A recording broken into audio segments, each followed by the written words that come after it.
I work at a gas station in rural Pennsylvania. It's a boring job, but it's pretty easy and it pays alright. A few weeks ago, this new guy started. I'll call him Jeremy. Jeremy is weird.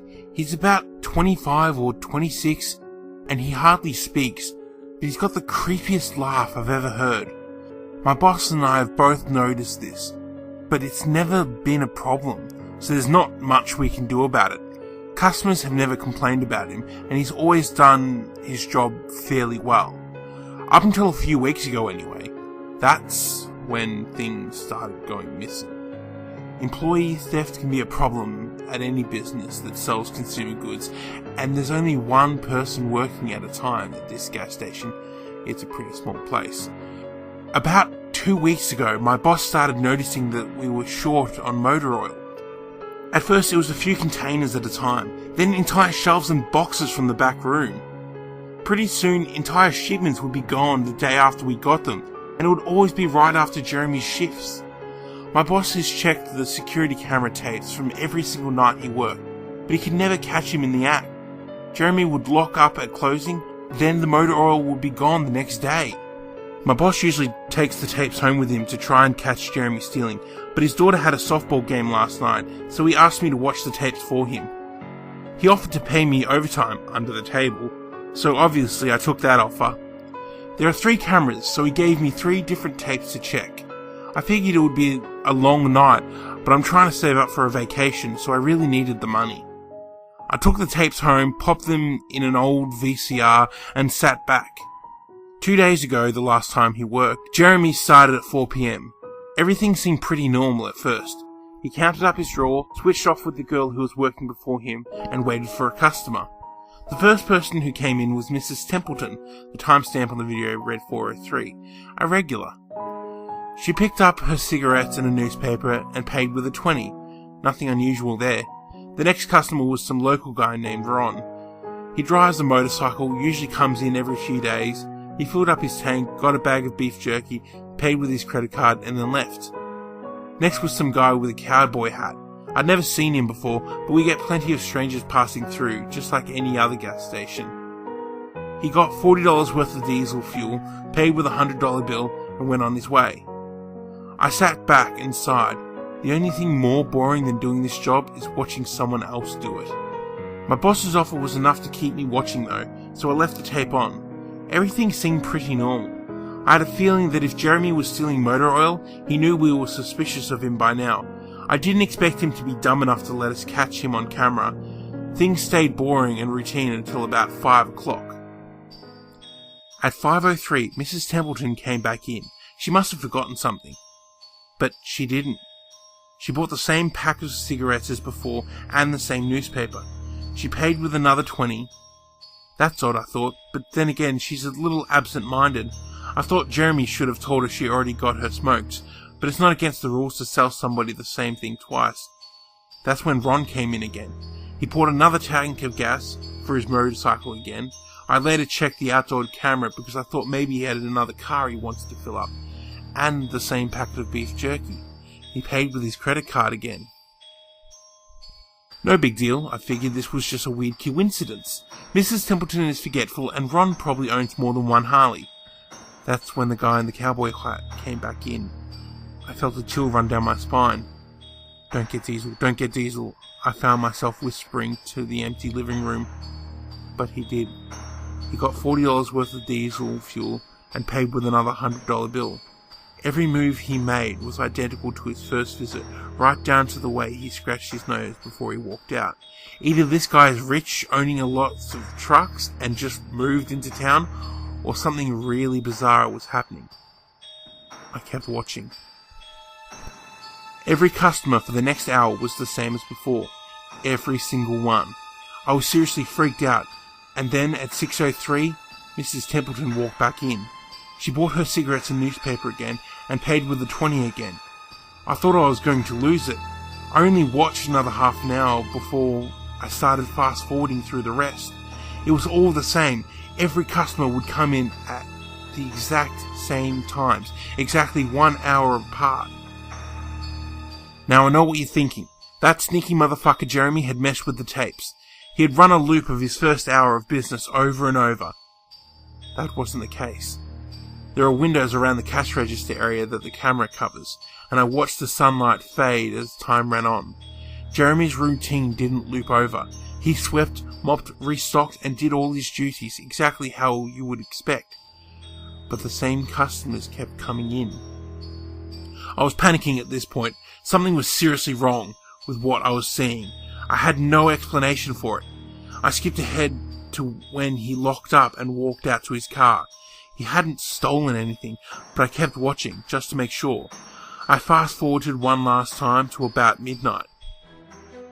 At exactly 12:03, out of nowhere, Jeremy's face pops up on camera. I don't mean he moved his head into view. I mean that 1 second the store was empty, the next second his face was all I could see. He wasn't looking at the camera, he was looking at me, I was sure of it. I screamed and fumbled for the remote. By the time I grabbed it, he was gone, just as soon as he had left. One frame he was there, the next he wasn't. My hands were shaking like crazy, but I popped in another tape. The other indoor camera shows the black area by the cash register, and I would be able to see how he got up to put his face in the camera like that. I skipped ahead to 12:03, but there was nothing. I would have been able to see him standing on a chair or something on this tape, but he wasn't there. I didn't see him enter the store at all after he left. It's like he wasn't really there. He doesn't know the security code, and no alarms were triggered that night after he locked up. What I did see, however, was at 12:03, the motor oil vanished off the shelf. All of it. Same as Jeremy's face. 1 second it was there, and the next it wasn't. I turned the tape off and went to bed, but I didn't get a wink of sleep.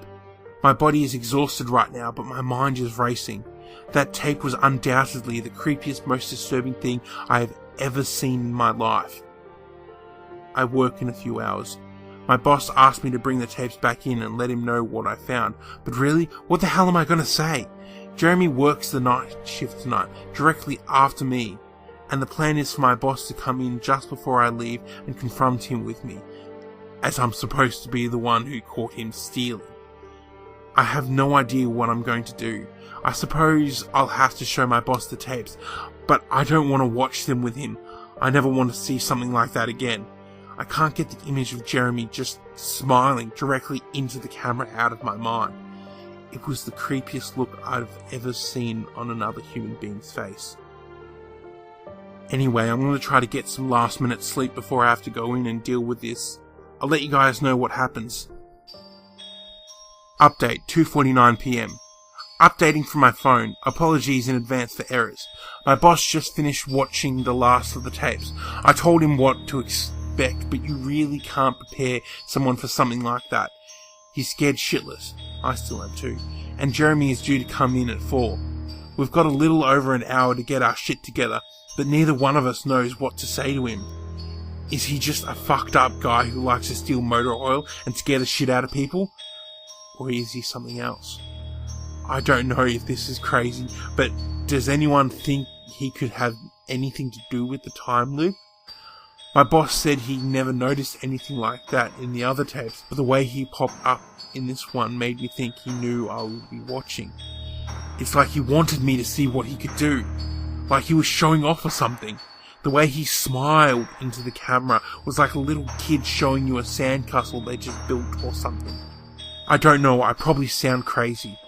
I sure feel the part. I'm going to talk to my boss some more. We have to calm ourselves down and figure out how to handle this.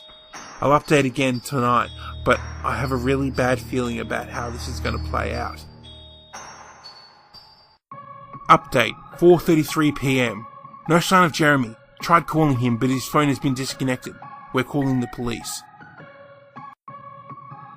Update, 5:33 PM. No sign of Jeremy. Tried calling him, but his phone has been disconnected. We're calling the police. Update, 6:33 PM. No sign of Jeremy. Tried calling him, but his phone has been disconnected. We're calling the police. Update, 7:33 PM. No sign of Jeremy. Tried calling him, but his phone has been disconnected. We're calling the police. Update, 8:33 PM. No sign of Jeremy. Tried calling him, but his phone has been disconnected. We're calling the police. Update, 10:58 PM. Holy shit! Holy shit! Holy shit! Holy shit! I just got home and saw my previous updates. Things make less sense now than ever. Here's what I can tell you. I went to work, Jeremy never showed up. My boss and I decided to call the police, as you're well aware. When I picked up the phone to call though, the sun went out. I shit you not, that's what I thought happened. Apparently I blacked out for exactly 5 hours, because when I looked at the clock, it was 9:33. I think I got stuck in Jeremy's time loop, and then I snapped out of it at the exact point I blacked out. If that makes sense. But that's when things got really weird. My boss was right next to me when I blacked out, ready to corroborate my story to the cops. When I came to, the phone was in my hand, but it was dead. Not even a dial tone. My boss was still right there, but he wasn't moving. He was standing up, but frozen. I looked at the clock again, and it wasn't moving. The second hand was stuck on the 12. It was 9:33 exactly. The clock on the register computer screen wasn't moving either. My phone was frozen. There was even a customer at the register waiting for my boss to get him cigarettes. I'm betting that would have been his 5th pack of the day. I got the fuck out of there. Didn't lock up, didn't turn the lights out, and sorry guys, I didn't grab the security tapes to upload on the internet. Believe me, that was the last thing on my mind. The gas station was on a major highway and cars were parked all along it, except they weren't parked, they were frozen. The people inside were sitting still as wax statues. I got in my car and prayed that it would start. Thankfully it did. About halfway home, time started up again. The static from the radio turned into music like it's supposed to be, and from what I could tell by listening to the host talk in between songs, no one noticed the time freeze or whatever it was. I was the only one. Well, I'm sure Jeremy noticed as well. I still have no clue where he is or what he's doing. I'm hiding in my room and calling the police again in the morning. I don't know if I ever got through to them before, or if I did, whether they took me seriously. I'm scared for my life at this point. I'll update tomorrow if I can. Final update, 10:33 AM. I finally fell asleep last night around 4. I have no idea how I did it. I guess exhaustion finally got the best of me. This morning I woke up to my phone ringing. It was my boss. He'd been calling me since about 6. He woke up when time turned back on last night and immediately called the cops. They came by to see what was wrong and he told them everything. The police around here are all small-time guys. They were more concerned with the missing motor oil than anything, but my boss figured he would take it as long as he had their attention. They decided to go looking for Jeremy. We keep all our employees' applications on file, and since Jeremy just started working here, his was easy to find. They checked the address on it and headed over to his house. You're not going to believe what they found.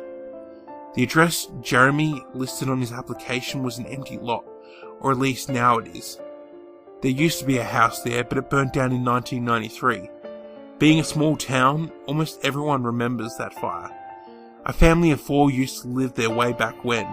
Rumour has it they had an estranged son who they never really talked about, but I can't say for sure if that's true. What I can say is true is that after an insurance investigation, the fire was ruled an arson. The entire house was soaked in oil and torched with a Molotov cocktail. The entire family was sleeping when it happened. None of them survived. They never caught the guy who did it. Rumour has it when they tried to contact the estranged son, no one could find him. Anyway, my boss called and told me this, and I freaked out. Then he asked me to come to the gas station. "What are you, crazy?" I said, but he assured me that the cops were there with him. Then he dropped a bomb. The FBI were also in town, and they were going to talk to me one way or another, so I might as well come in. It was about 7:15, and I wanted to go back to bed, but I figured I wouldn't be able to sleep much more anyway, so I went down. 4 men in suits greeted me and told me to have a seat. We went over everything 2 or 3 times until they got all the details down. I told them about Jeremy, the security tape, last night at work, everything. Finally, after I finished, one of the agents said, "Oh Christ, we've got another one on our hands." Then they made me sign a bunch of papers saying I wouldn't tell anyone about what happened, so I can't say much more. I might be breaking the law just posting this. So now I'm home. I'm not sure what to do with myself. That agent's words when I told him the story are gonna haunt me for the rest of my life. Anyway, I've gotta go. I have some errands to run today, and then I have to go into work to pick up some tapes. My boss and I think this new guy, Jeremy, is a complete creep, is stealing motor oil, and I have to watch the security footage to see if I can catch him doing it. I have better things to do, but my boss is paying me overtime under the table, and I'm trying to save up for vacation so I could really use the money. It should be pretty simple. The oil always goes missing right after he shifts. I figure I'll just watch the tapes, catch him in the act, and that will be that. Welcome to another episode of 5 Questions with a Scarecrow, where we find out about all your favourite scarecrows. I'm, of course, Wandering Scarecrow, your host, and tonight my guest is Grandpa Crucify. Yeah, what do you want? I'm trying to fucking nap. Grandpa Crucify, you said you'd help me out with this interview. Oh yeah, what did you say, Billy? It's, Wandering. Your name? Yeah, my name is Crucifier, and I was the first fucking scarecrow. Yeah, all those years ago. Oh. And, your country of origin? My country of origin doesn't exist anymore. It was Atlantis. Okay. And your weapon of choice? My weapon of 1952, I brought my weapon to Normandy, and I shot down those Krauts and blah, blah, yada, yada, blah, blah, blah, blah. Okay. And your likes and dislikes? I like a good nap. French toast, please. Okay, and that's all we have time for, Grandpa Crucifier. Let's go get you some pudding. Yay, pudding!